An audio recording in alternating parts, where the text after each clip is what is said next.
Graças e paz, queridos. Nós estamos começando o culto de mais um domingo, culto ainda gravado por conta da pandemia. Estamos todos em casa, mas estamos todos em casa unidos como igreja. Não estamos unidos fisicamente. Estou aqui diretamente da igreja, fiz essa gravação aqui na igreja e a gente vê assim os bancos vazios, né? E imaginando essa igreja como ela normalmente fica, toda cheia, mas mesmo à distância, unidos em Cristo, nós iremos cultuar a nosso Deus.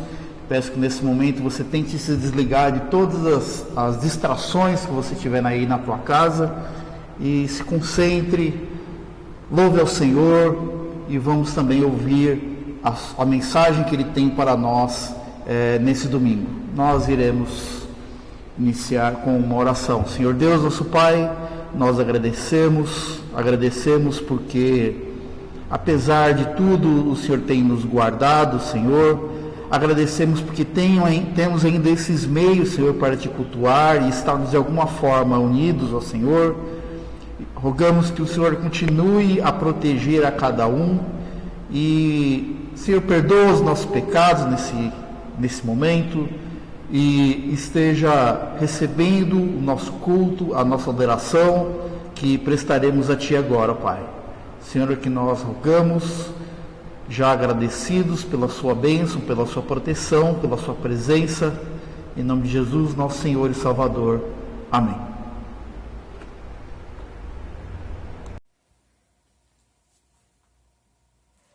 Graças a paz, irmãos. Nós estamos muito contentes nesta hora de culto que podemos louvar ao Senhor nosso Deus, glorificar o Teu santo e bendito nome na beleza da Tua santidade. Vamos celebrar o nome do nosso Deus com o hino 132.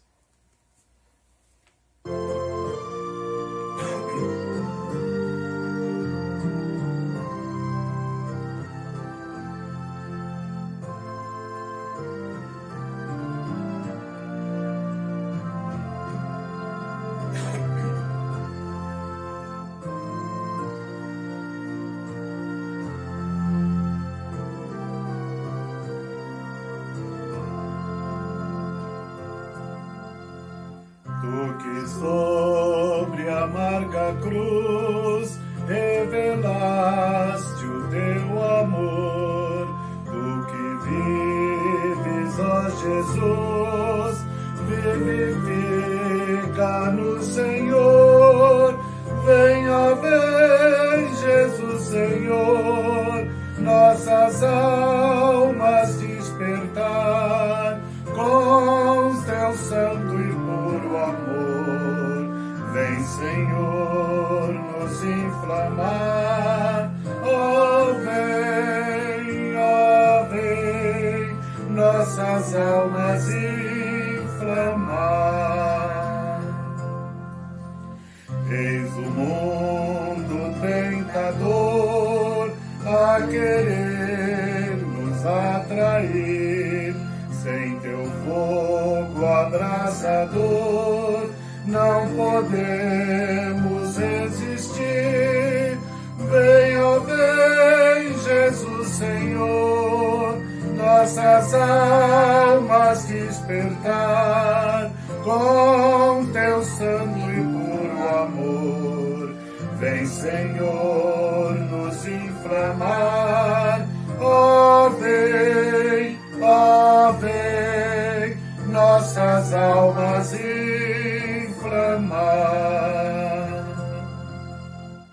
Quantos que corriam bem de ti longe agora vão, outros seguem, mas também sem fervor vivendo estão.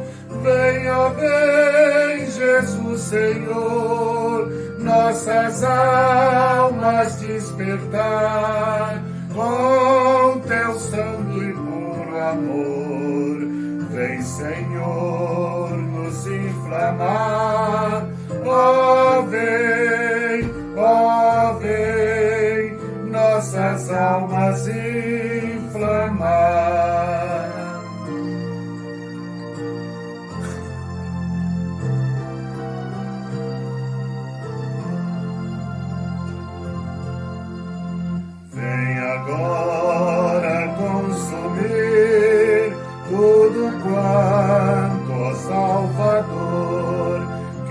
altivo resistir ao teu brando e santo amor. Venha, vem, Jesus Senhor, nossas almas despertai com teu santo e puro amor. Vem, Senhor, nos inflamar, ó vem, nossas almas inflamar.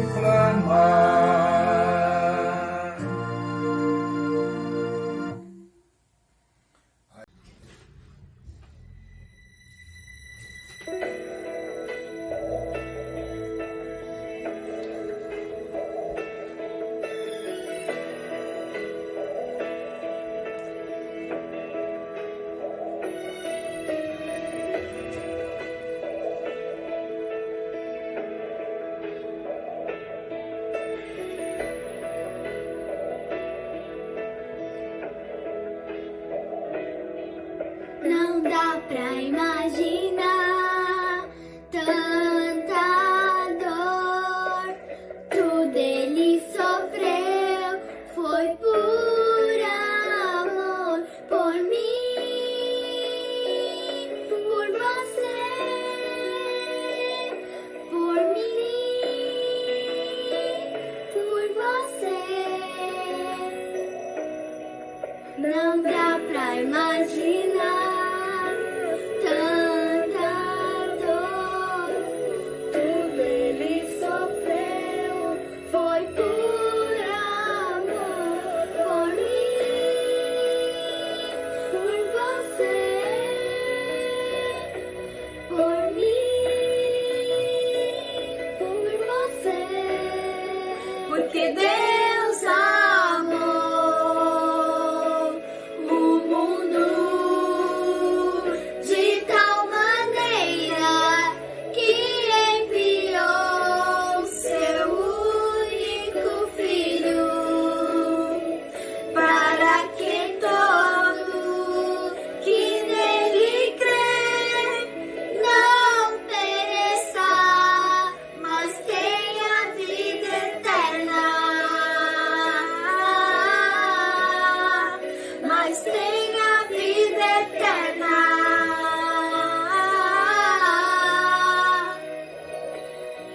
Não dá pra imaginar tanta dor. Tudo ele sofreu, foi por amor, por mim, por você, por mim, por você. Porque Deus amou o mundo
sentindo sua presença, só graça e seu amor, graça e seu amor.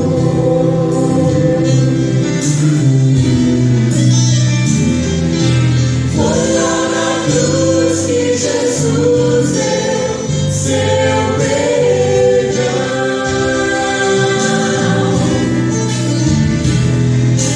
Graças te damos, donados da salvação. Aleluia. Foi lá na cruz que Jesus deu seu perdão.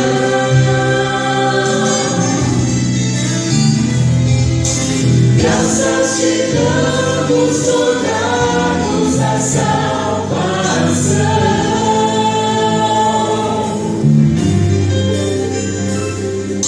Só pela graça de Cristo, só pelo amor de meu Deus, não há esforços de homens que nos concedam o céu. Só pelo sangue de Cristo estamos aqui, sentindo sua presença, só graça e seu amor, graça e seu amor, graça e seu amor, graça e seu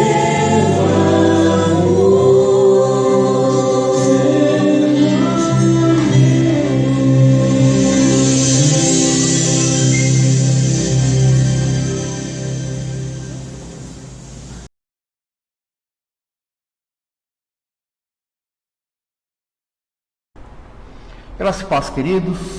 Saúdo a você que nos assiste com a graça e a paz do nosso Senhor Jesus Cristo. Nós vamos fazer a meditação que se encontra no primeiro livro dos Reis, capítulo 22. Nós vamos ler a partir do versículo 29 até o 36. Na verdade, nós vamos meditar sobre todos os acontecimentos aqui do capítulo 22, que estão entrelaçados, mas vamos nos ater à leitura apenas desse trecho para não nos prolongarmos demais. Então, primeiro livro dos Reis, capítulo 22, a partir do versículo 29, diz o seguinte: Subiram o rei de Israel e Josafá, rei de Judá, a Ramote de Gileade. Disse o rei de Israel a Josafá: Eu me disfarçarei e entrarei na peleja. Tu, porém, traze as tuas vestes. Disfarçou-se, pois, o rei de Israel e entrou na peleja. Ora, o rei da Síria dera ordem aos 32 capitães dos seus carros, dizendo: Não pelejareis nem contra pequeno, nem contra grande, mas somente contra o rei de Israel. Vendo os capitães dos carros, Josafá, disseram: Certamente este é o rei de Israel, e a ele se dirigiram para o atacar. Porém Josafá gritou: Vendo os capitães dos carros que não era o rei de Israel, deixaram de o perseguir. Então o homem entesou o arco e, atirando ao acaso, feriu o rei de Israel por entre as juntas da sua armadura. Então disse este ao seu cocheiro: Vira e leva-me para fora do combate, porque estou gravemente ferido. A peleja tornou-se renhida naquele dia. Quanto ao rei, seguraram-no de pé no carro, defronte dos círios, mas à tarde morreu. O sangue corria da ferida para o fundo do carro. Ao pôr do sol, fez-se ouvir um pregão pelo exército que dizia: Cada um para a sua cidade e cada um para a sua terra. Senhor Deus, nosso Pai, nós rogamos que o Senhor esteja falando conosco nesse momento, que todos agora estejam recebendo não a palavra desse servo que é falho, Pai, mas esteja usando ele como um instrumento nas suas mãos para que a sua vontade, a sua verdade seja manifesta a nós nesse momento. Nos ilumina a todos para que não só entendamos, mas cumpramos a sua santa vontade, que nós rogamos já agradecidos em nome de Jesus. Amém. Meus irmãos, aqui no capítulo 22, nós vemos alguns fatos que são narrados dentro de um contexto que nós vamos entender agora. Israel estava dividido entre Reino do Norte e Reino do Sul, desde o desentendimento que houve entre Roboão e Jeroboão, lá no capítulo 12 do primeiro livro dos Reis. E houve ali a divisão, e desde então, normalmente, na maior parte do tempo, Judá e Israel, o Reino do Norte e o Reino do Sul, estão ali o tempo todo em conflito, mas houve ali alguns períodos de paz, e o contexto desse capítulo 22, contém fatos que ocorreram durante esse período em que o Reino do Norte e o Reino do Sul estavam em paz. Então, primeiramente, vamos entender a biografia desses dois reis que se encontram aqui no capítulo 22. Primeiramente, Josafá, que é rei de Judá, ou seja, do Reino do Sul, e que está narrado lá, principalmente no segundo livro das Crônicas, nos capítulos 17 a 20. Então, o que a gente, lá em 2 Crônicas 17 a 20, o que nós podemos saber a respeito do rei Josafá? Então, por lá nós sabemos que o Senhor foi favorável a Josafá, lembrando que sempre quando há uma transição de reis, no livro das Crônicas, no livro dos Reis, há aquele relato de que, aquele registro, se aquele rei agradou ou não ao Senhor. E a narrativa é favorável ao rei de Judá. Diz que lá no capítulo 17, versículos 3 a 5, diz que o Senhor foi favorável a Josafá, pois foi fiel como Davi. Diz também que ele também teve riquezas e glória em abundância, foi um reinado próspero. Diz também que ele foi ousado, capítulo de número 17, versículo 6, diz que ele foi ousado de coração ao seguir os caminhos do Senhor, banindo a idolatria, tirando os altos e os postes ídolos de Judá.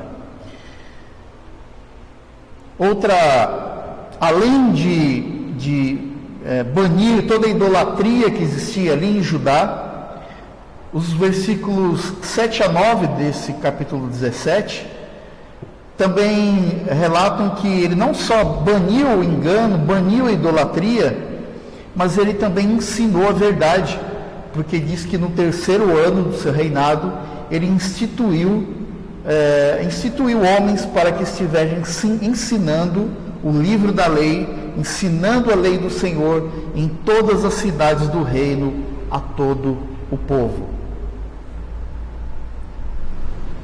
E Acabe, rei de Israel, reino do norte, a sua biografia está principalmente registrada lá no primeiro livro dos Reis, nos capítulos 16 a 21, que são os capítulos que antecedem o nosso texto base. Então ele diz assim que, aos olhos do Senhor, o seu pai, o pai de Acabe, Onri, isso está lá no capítulo 16, tinha sido o pior rei até então em termos de fidelidade por causa da idolatria que havia sido instituído no reinado de Israel, o reino do norte. Então lá no capítulo 16, versículo 25, diz que Onri até então havia sido o pior rei, não havia subido ao trono um rei pior do que Onri até então. E o seu filho, quando Onri ele morre, sobe ao trono seu filho Acabe, e o seu filho Acabe, ele conseguiu superar o seu pai e o pior reino que havia existido, que até então era de Onri, passou a ser do seu filho Acabe. Isso está registrado lá no capítulo 16, versículo 30. E diz que Acabe serviu a Baal e ergueu a Baal um altar. Está lá nos versículos 32 e 33. Acabe também se casou com Jezabel. Jezabel, uma mulher que tentou exterminar os profetas do Senhor, e só não exterminou totalmente os profetas porque Obadias salvou 100 deles. Isso está lá registrado no capítulo 18 de 1 Reis, os versículos 3, 4 e 13. Você pode conferir aí. Também diante de Acabe, Elias humilhou Baal. Esse é um episódio bastante conhecido. Humilhou Baal e matou os seus profetas no Monte Carmelo. Está lá no capítulo 18, versículos 20 a 40. E a sua esposa Jezabel, por causa desse feito de Elias, jurou matar Elias. Acabe também testemunhou a oração de Elias e a ação de Deus para pôr fim à seca. Aquele texto em que se diz: eu vejo uma pequena nuvem do tamanho na mão de um homem, e aí teve fim a seca após a oração de Elias. Então Acabe testemunhou isso. Acabe também lutou contra os sírios e venceu, conforme a profecia que havia feito um profeta lá no capítulo 20, versículos 1 a 21. E o mesmo profeta também havia anunciado que um ano depois desse confronto haveria um novo confronto e Israel venceria novamente, e realmente Israel venceu de novo. E Jezabel matou Nabote. Esse também é um texto uma história bastante conhecida, que está aí um capítulo antes do nosso texto base, aí no capítulo 21. Então Jezabel matou Nabote e tomou a vinha dele. Então Acabe foi lá, pediu para Nabote: vende para mim a vinha, vamos fazer um negócio aí. E ele falou: não vou fazer negócio, porque pertence à minha família, eu não quero fazer negócio. E ele ficou contrariado, e aí ficou lá amuado, ficou lá triste. E Jezabel falou: o que foi? O que aconteceu? Não, porque Nabote, eu pedi para ele fazer negócio comigo, ele não quis fazer. Acabe, peraí que eu vou resolver isso para você. Aí Jezabel vai lá e mata Nabote. E aí chega para Acabe: vai lá, pode ir lá tomar posse da vinha. Então essa é a biografia de Josafá e de Acabe, para que nós entendamos aqui, importante para que nós entendamos o que vai acontecer aqui a seguir. Então nós vemos aqui Josafá, um rei que, seguindo ali, como era comum nos reinados do sul, nos reinados de Judá, agradou ao Senhor.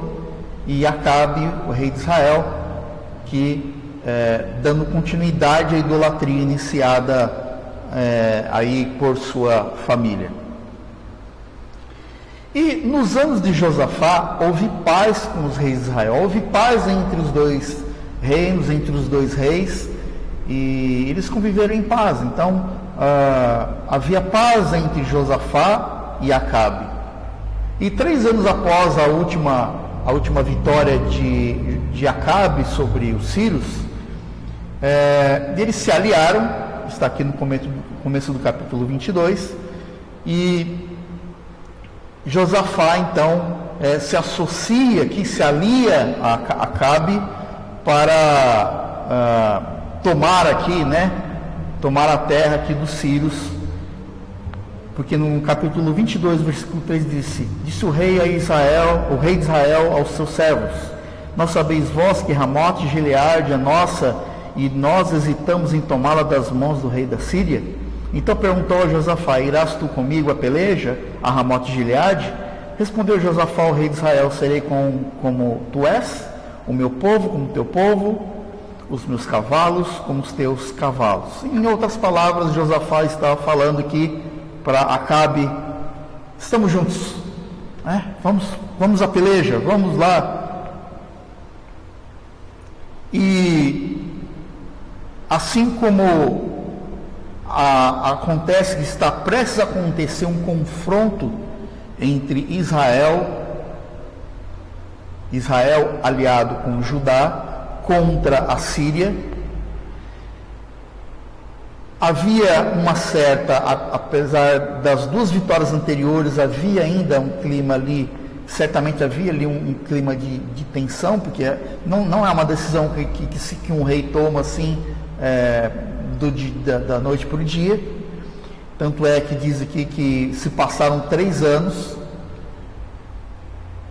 e eles viviam essa incerteza. E assim como ele estava nessa incerteza também, nós vivemos em tempos de incertezas. Assim como no confronto de Israel e Judá contra a Síria, estamos em meio a uma pandemia, né? Nós estamos no meio de uma pandemia e é um tempo de incertezas. Até quando vai isso? O que mais vai acontecer? Será que eu vou ser infectado? Será que algum parente meu vai ser infectado? Será que eu vou perder algum parente? O que vai ser da economia? O que vai ser da política depois disso? O que vai ser do meu emprego depois disso? E aí a gente começa a fazer projetos para o futuro. E aí nós ficamos assim com essa dúvida: como nós devemos encarar tempos tão difíceis? O tema da nossa meditação de hoje, o título dela é Lições Claras em Tempos Incertos. Lições Claras em Tempos Incertos. Então esse capítulo, o capítulo de número 22, nós podemos dividir ele em 3 cenas. E cada uma dessas cenas dessa história, que se passa aqui no capítulo 22, um personagem, nós vamos ver que uma personagem se destaca e nos ensina uma lição. Então nessas cenas nós vamos conhecer a partir de agora três verdades sobre a vontade de Deus para as nossas vidas. A primeira cena narra a sensatez de Josafá. A sensatez de Josafá, e nos ensina, a primeira lição que nos é ensinada aqui é que a vontade de Deus, ela é essencial. Olha, veja bem, no versículo de número 5, diz que Josafá disse ao rei de Israel: consulta primeiro a palavra do Senhor. Consulta primeiro a palavra do Senhor. Josafá não era perfeito, não.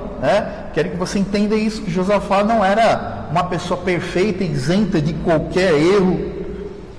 Ele também cometia seus erros, inclusive estar junto, se aliar a um rei idólatra como era Acabe, era um de seus erros.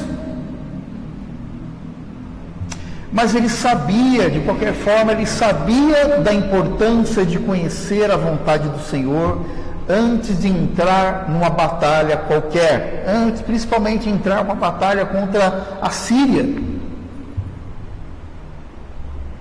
E atualmente muitos de nós estamos fazendo, como disse, fazendo planos para superar a crise. O que eu faço agora? Quem é comerciante está aí pensando: o que eu faço agora para não quebrar? Quem é empregado disse: como é que vai ser? O que vai ser do meu emprego? O que eu posso fazer? Será que eu tento um plano B? Mas que plano B se está todo mundo em casa? E depois que tudo isso acabar, o que eu vou fazer? Alguns planos nossos são imediatos, outros são para pós-crise. E é muito comum nós fazermos planos e a gente só lembrar de Deus depois, quando alguma circunstância desfavorável nos assola. É muito comum nós fazermos os nossos planos e só lembrarmos de Deus quando os planos não dão certo, não é verdade? Mas assim como para Josafá, a vontade do Senhor deve ter a primazia. Josafá não entraria na batalha sem antes consultar ao Senhor. Então por isso que ele diz aqui no versículo 5, consulta primeiro a palavra do Senhor. Asaf, a gente precisa primeiro conhecer a vontade do Senhor. E aí o que acontece? Acabe faz do seu jeito. E aí ele consulta 400 profetas ali do seu reino, e que nós vemos aqui no versículo de número 6, que ele chama esses profetas, e esses profetas falam de acordo com o que ele queria ouvir. Ou seja, aqueles 400 profetas estavam profetizando: olha, Acabe, você vai sair vitorioso dessa. E Acabe, certamente, ele estava confiante e saía dessa resposta dos 400 profetas ainda mais confiante, porque lembre-se que duas batalhas que ele teve com os sírios anteriores, há 3 anos antes, ele tinha saído vitorioso. Acabe, certamente, ele estava confiante, com base nas vitórias anteriores. Olha, o rótulo, quando um produto é lançado no mercado, né, aquele rótulo bonito, aquele rótulo chamativo, e o rótulo de um produto, ele deve ser realmente atraente, de forma a atrair a atenção do consumidor. O rótulo de um produto, ele é feito de tal forma que quando você estiver passando pelo corredor do mercado, você tenha a sua atenção atingida por aquele rótulo. E ele atrai a atenção do consumidor de forma que ele o compre, o adquira, e às vezes até sem ter sentido falta até então. Então você vai no mercado, você não deu falta de que você precisava de determinada coisa, aí você olha aquele rótulo e tem lá alguma coisa que chama a atenção, e você põe na sua cabeça: eu preciso disso. Assim também é o produto que muitas igrejas chamam de evangelho, porque ele é pregado conforme o desejo dos seus ouvintes. E Josafá, ele não se contenta com a profecia desses 400 profetas. Ele certamente deveria, talvez, aos nossos olhos, diante de 400 profetas, dizendo que eles iam ser vitoriosos, poxa, mas são 400 profetas, não são 4 nem 40, são 400 profetas. Mas Josafá não se contenta. Algo está errado. Josafá percebe que algo está errado com a profecia daqueles homens. E aí ele questiona no versículo 7: não há aqui ainda algum profeta do Senhor para o consultarmos? Ele não se contenta. E aí Acabe, ele responde que, olha, existe sim. Existe um tal de Micaías, mas eu odeio ele, eu tenho ódio dele. Sabe por que eu tenho ódio dele? Eu tenho ódio dele porque ele só profetiza coisa ruim. Ele só diz que coisa ruim que vai acontecer. Josafá não se contenta com a palavra de 400 bajuladores, mas ele quer ouvir um profeta de verdade. E então ele fala: olha, eu tenho um, mas eu odeio ele, porque ele só fala coisas que doem aos meus ouvidos. Eu não gosto do que ele fala. E aí Josafá repreende ele no versículo 8, diz: olha, não fale assim, não fale assim do profeta do Senhor, não diga isso. E aí mandaram chamar Micaías, e enquanto o mensageiro foi chamar Micaías, Os versículos 9 a 12 narram que aqueles 400 profetas ficaram ali diante dos dois reis.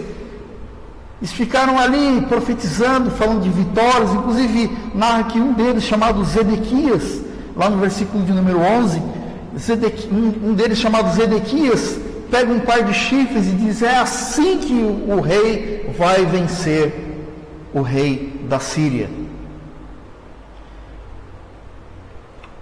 Meu querido,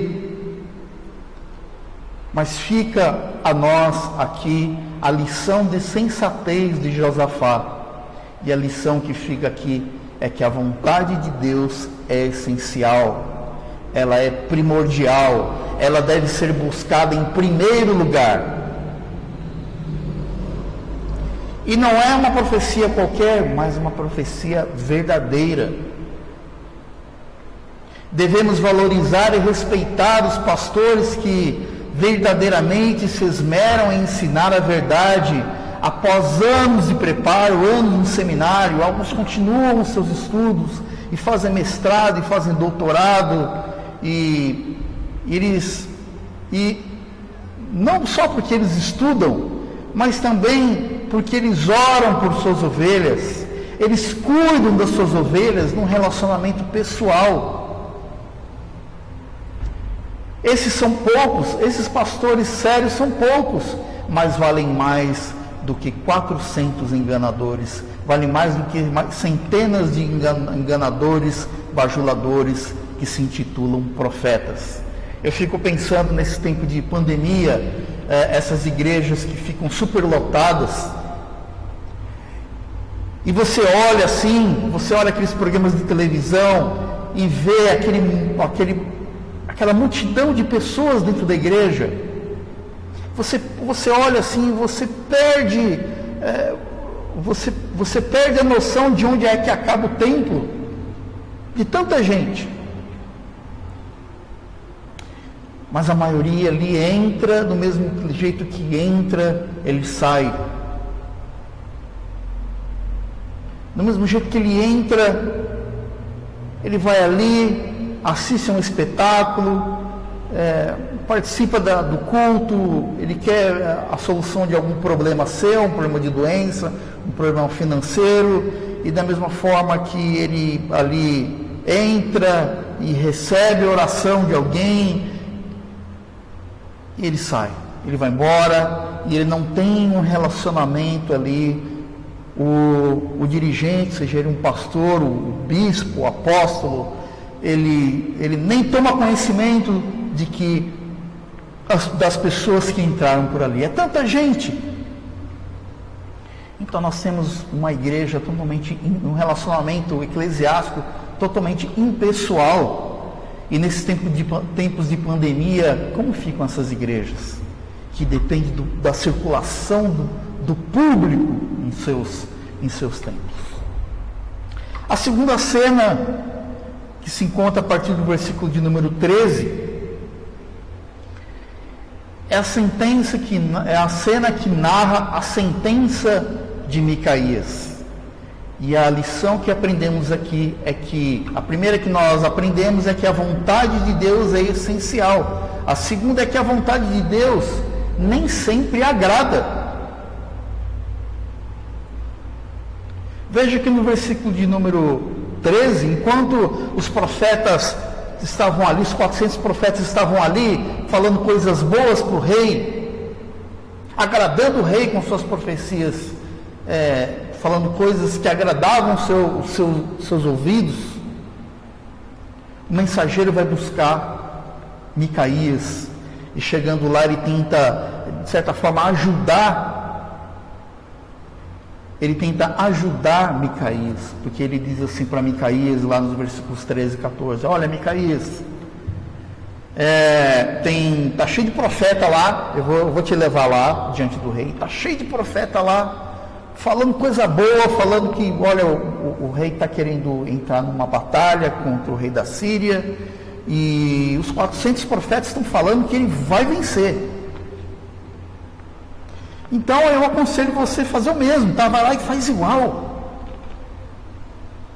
Você não quer Quer ficar na sua zona de conforto? Não quer problema para você? Não quer desagradar os profetas? Não quer desagradar o rei? Vai lá e fala para ele que ele vai ganhar.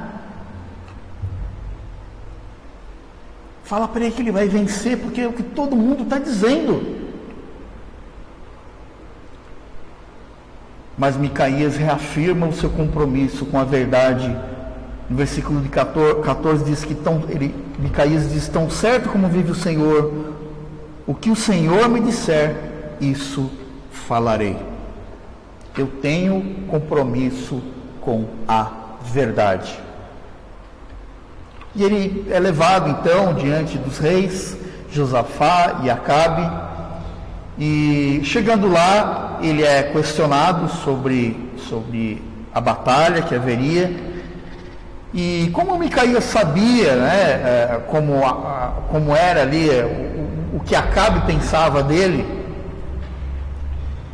então de forma irônica, repetindo a resposta que os demais já estavam dando, ele diz: não, rei, pode ir que você vai ganhar, tá bom? Vai lá, vai tranquilo. E Acabe percebe que aquilo é uma ironia de Micaías e repreende ele, fala: não, eu já não falei para você que eu quero, quando eu te questionar, eu quero que você diga a verdade. Tá bom, você quer saber a verdade? E aí Micaías fala a verdade para ele. Micaías profetiza que Israel ficaria sem líder e que Deus os mandaria para casa. E aí, novamente, Acabe se aborrece. Versículos 17 e 18. Olha que interessante. Primeiro Acabe se aborrece com a ironia de Micaías. Micaías, eu quero saber a verdade, Micaías. Mas tá bom, você quer saber a verdade? Eu vou dizer a verdade. Sabe qual é a verdade? A verdade é que esse povo aqui, ó, tá vendo esse povo teu aqui? Esse povo vai ficar sem líder. Como se diz no popular, para bom entendedor, pingo é letra. Acabe era o líder daquele povo. Significava que Acabe iria perder e iria morrer. E Acabe se aborrece de novo com Micaías. O mesmo Acabe que se aborrece com a mentira do profeta, se aborrece com a verdade. Muitos exigem muito dos seus líderes, não é mesmo?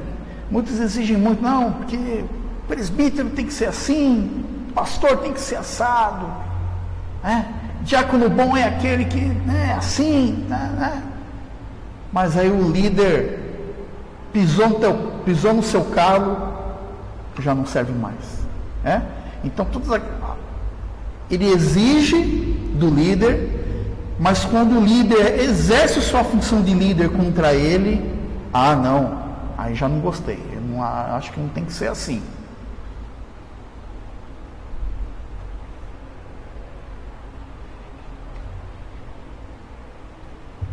A vontade de Deus nem sempre agrada, nem todos estão prontos para a verdade, para a vontade de Deus.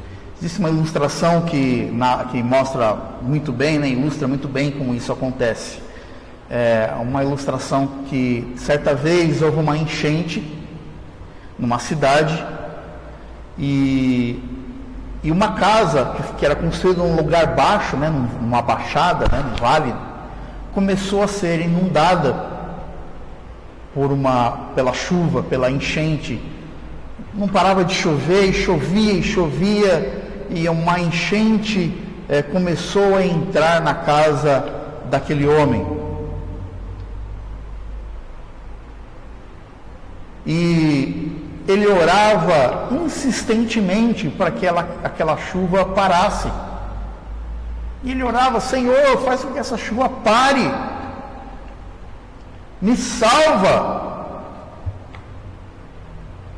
E aí apareceu um homem de canoa, e falou: entra aqui na minha canoa. E ele disse: não, eu estou orando e o Senhor vai me ajudar. E a água subindo, e chovendo e a água subindo. E aí logo ele teve que subir no guarda-roupa. E apareceu, né,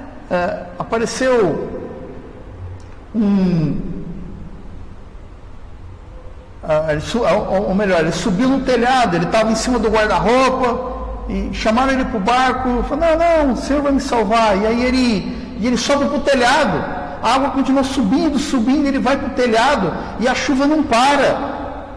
E ele também não parava de pedir para que Deus fizesse aquela chuva parar. E ele fala, não, Deus vai me salvar, Deus vai me salvar. E aí no telhado, aí a água chega aos seus joelhos, ele está no telhado, a água chega nos seus joelhos, e aparece um helicóptero. E aí desceram aquelas cadeirinhas que tem no helicóptero, desceram aquela cadeirinha, e falaram, sobe aí que nós vamos te salvar. E aí ele fez assim, não, eu não vou não. Eu não vou não, porque Deus vai me salvar. Eu estou pedindo para Deus, Ele vai parar essa chuva. Essa era a resposta que ele queria. E aí a chuva continua aumentando, e o homem foi levado pela correnteza. E ele não sabia nadar, e morreu afogado. E aí diz que quando ele chega lá no céu, encontra o anjo, e questiona, por que Deus não mandou nenhum de vocês lá para me salvar? Por que Deus não parou a chuva? Por que eu não fui atendido na minha oração? E o anjo responde, como Deus não atendeu a sua oração? Deus te mandou uma canoa, Deus te mandou um barco a motor, te mandou um helicóptero. E a lição que nós tiramos dessa história é que Deus responde, mas nem sempre é a resposta que esperamos, que é o que acontece aqui com o rei Acabe. Micaías fala em nome de Deus com Acabe, mas não é a resposta que ele esperava. Muitos de nós somos assim. Queremos que Deus fale conosco, mas não queremos, ao mesmo tempo não queremos ouvi-lo. A vontade de Deus nem sempre agrada. Nós vimos até agora que a vontade de Deus é essencial, a vontade de Deus nem sempre agrada. E nessa última cena,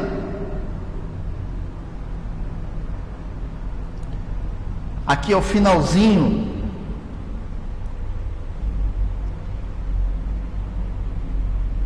Micaías ainda profetiza, aqui nos versículos 19 a 23, além de profetizar contrariamente aos demais, ele ainda diz, olha, esses 400 profetas que estão aqui, eles são enganadores, eles foram enviados para te enganar, são bajuladores, Acabe. É importante explicar que aqui Deus não é o autor do pecado, embora o texto narre que esses espíritos são enviados, espíritos mentirosos são enviados pelo próprio Deus. Então Deus é o autor do pecado, foi Ele que induziu ao pecado? Não. Acontece que Deus aqui não é o autor do pecado. Acabe estava confiante em si mesmo. Acabe estava autoconfiante. E Deus estava agindo para que ele caísse em sua própria armadilha. Alertar as ovelhas a respeito de lobos devoradores faz parte da missão dada a Deus aos seus profetas. Mas nem sempre isso é visto com bons olhos por causa da soberba do homem. E entramos aqui na terceira cena. A terceira cena em que nós encontramos a narrativa de Yahvé e a batalha final. E a lição que tiramos aqui é que a vontade de Deus sempre prevalece. Olha só, versículos 29 e 30 diz que Acabe e Josafá foram à batalha. Acabe confiava em sua própria astúcia, tanto que ele planejava entrar na batalha disfarçado para não ser visto. Versículos 29 e 30, que foi o texto que nós lemos no início. Então ele entra disfarçado na batalha. E assim também, assim como Acabe, muitos deixam a vontade do Senhor de lado e confiam nos seus próprios planos e métodos. Muitos de nós estamos nessa fase, de acordo com esses últimos acontecimentos, fazendo nossos planos, bolando os nossos métodos, e estamos nos esquecendo de que, assim como Josafá fez lá no começo do capítulo 22, nós devemos também consultar primeiro a palavra do Senhor. Mas, como Acabe, muitos deixam a vontade do Senhor de lado e confiam nos seus planos e nos seus métodos. E o texto narra que os sírios procuravam Acabe, porque os soldados receberam uma ordem.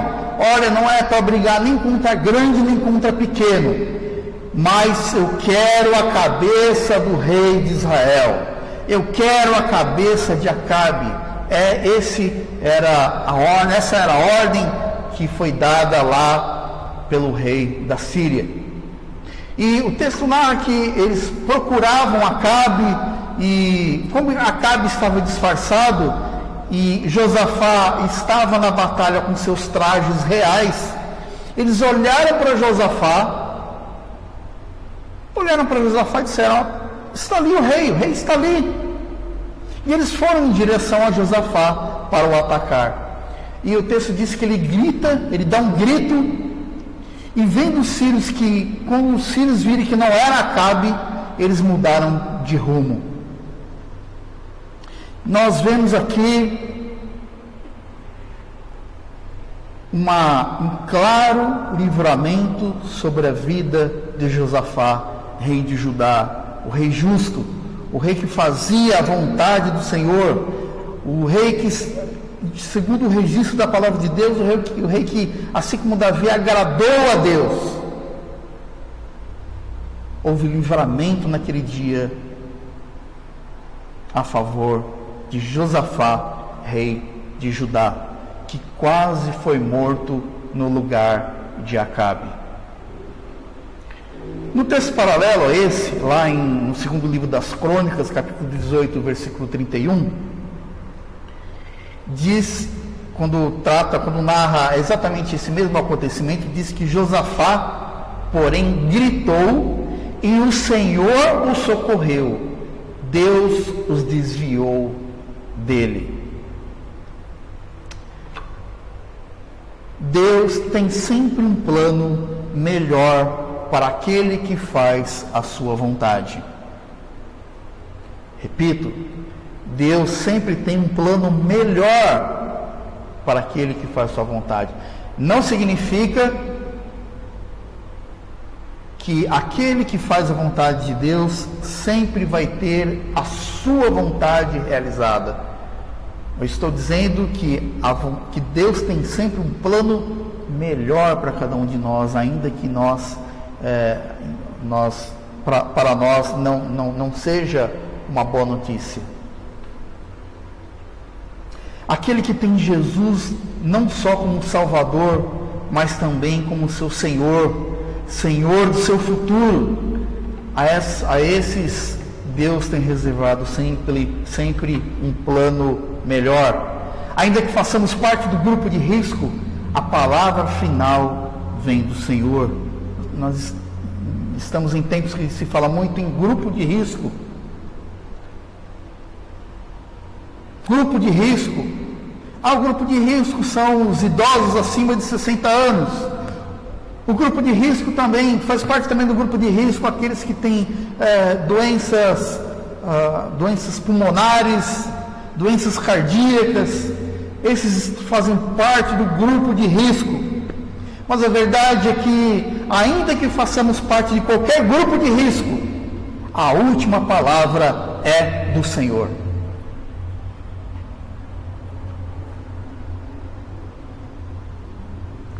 Versículos 34 e 35 diz que o arqueiro, ele pega o seu arco e joga uma flecha ao acaso. Então o homem entesou o arco e, atirando ao acaso, feriu o rei de Israel por entre as juntas da sua armadura. O improvável aqui acontece. Josafá passa por um grande livramento. Por outro lado, Acabe, confiante ali no seu plano de participar da batalha disfarçado para que não seja atingido, é atingido por uma flecha que, entre aspas, estava ali ao acaso. Porque na verdade não existe acaso, Deus dirige tudo. O que parecia acaso para aquele arqueiro era a mão de Deus conduzindo a história, pois o improvável aconteceu. Acabe foi ferido pela brecha da sua armadura e morreu horas depois. Deus é soberano e controla tudo. Nós tentamos nos proteger pelas nossas estratégias, pelos nossos planos, mas elas são como a armadura que Acabe usava. Ela tem suas brechas, por menor que seja, ela tem suas brechas. Nós podemos tomar todos os nossos cuidados, mas a palavra final vem do Senhor.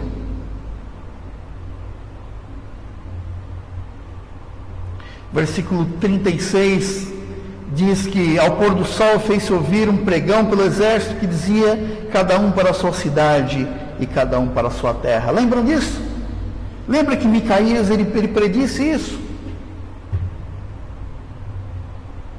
Que Deus enviaria cada um para a sua casa. E após a morte de Acabe por aquela flecha, daquela forma assim tão inesperada, tão improvável, então se ouviu um pregão que dizia: cada um para a sua cidade, cada um para a sua terra, conforme havia sido predito lá no versículo 17. E uma ordem, é interessante que eu não escolhi esse texto por causa disso, mas aí depois eu meditando, como essa ordem parece a ordem que nos é dada hoje: vai para casa, fique em casa. Mas como eu vou ficar em casa? E o meu emprego? E a minha empresa? E os meus negócios? Preciso pôr dinheiro em casa, preciso pôr comida em casa. Mas Deus também nos diz hoje, nós ficamos apreensivos, mas Deus também nos diz hoje: fique em casa, cuide de sua família, eu vou cuidar de vocês. Era a mesma coisa que ele estava dizendo ali para aqueles soldados: vão para casa, isso aqui não é para vocês não, vão para casa, esquece isso.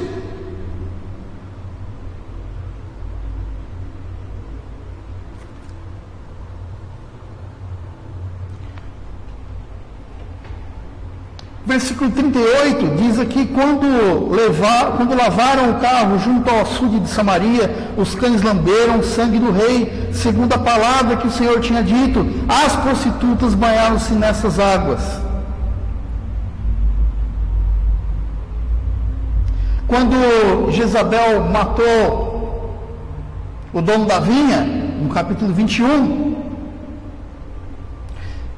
houve uma profecia que disse que, olha, no lugar em que os cães lamberam o sangue de Nabote, os cães também lamberão o teu sangue, o teu mesmo. A profecia que foi falada contra Acabe, e ela se cumpre aqui.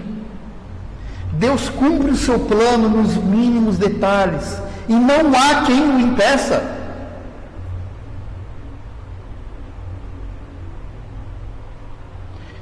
E aí o que acontece? Acabe morreu. E o que acontece com Josafá? Quanto a Josafá, segundo o relato lá de 2 Crônicas 19, de 1 a 3, ele voltou para casa em paz. Josafá volta para casa em paz após aquele livramento. Mas ele é repreendido por Jeú, que diz o seguinte para ele: devias tu ajudar ao perverso e amar aqueles que aborrecem o Senhor? Por isso caiu sobre ti a ira da parte do Senhor. Boas coisas, contudo, se acharam em ti, porque tiraste os postes ídolos da terra e dispuseste o coração para buscares a Deus. Josafá, você pisou na bola. Você se aliou com um rei idólatra. Você se aliou com um perverso.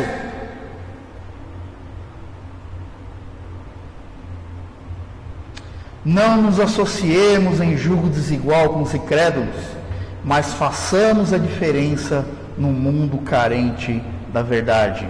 Quero que você pense agora nesse relato todo que narra aqui no capítulo 22.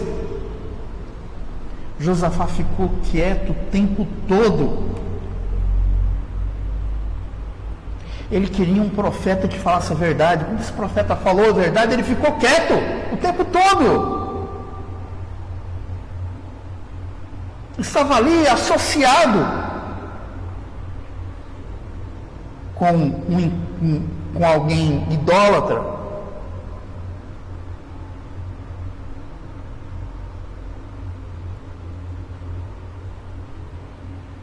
Primeira cena, a cena da sensatez de Josafá. A vontade de Deus é essencial.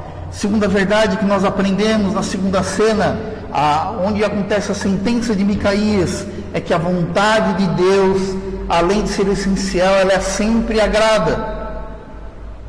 E a terceira lição que aprendemos na batalha final é que a vontade de Deus, além de ser essencial e nem sempre agradar, ela sempre prevalece. Finalizando, nós devemos aplicar em nossas vidas essas três verdades sobre a vontade de Deus, que ela é essencial para as nossas vidas e ela deve anteceder os nossos projetos e desejos. Ainda bem, que como cristãos que temos Cristo como Senhor e Salvador de nossas vidas. Muitos querem Cristo apenas como Salvador, mas aqueles que têm Cristo como Senhor e Salvador de suas vidas, têm a paz de entender que ainda bem que a nossa palavra não é a final.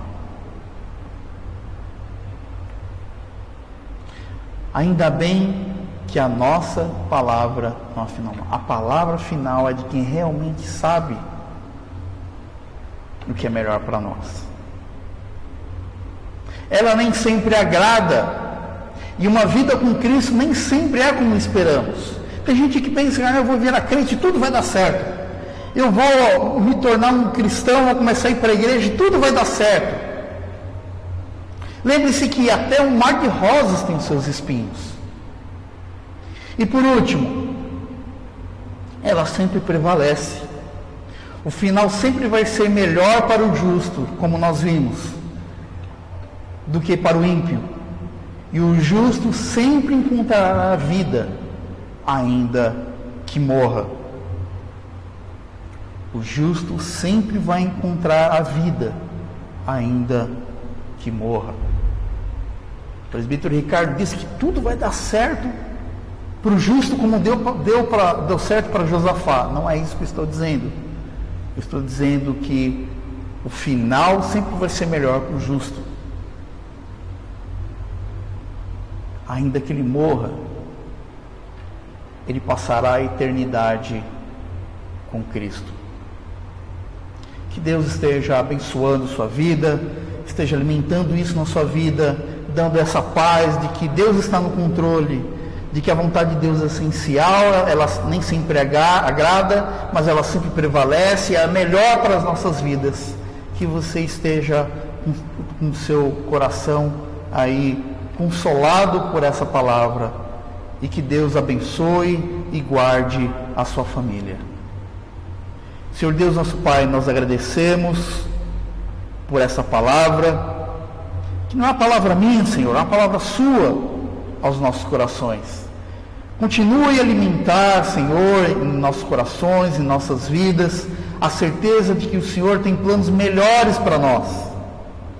Continue a alimentar em nossos corações, para que nós, com alegria, que nós, com a paz de Cristo, estejamos fazendo sempre a sua vontade, com a certeza de que, no final, a sua vontade para nós é sempre a melhor, ó Pai.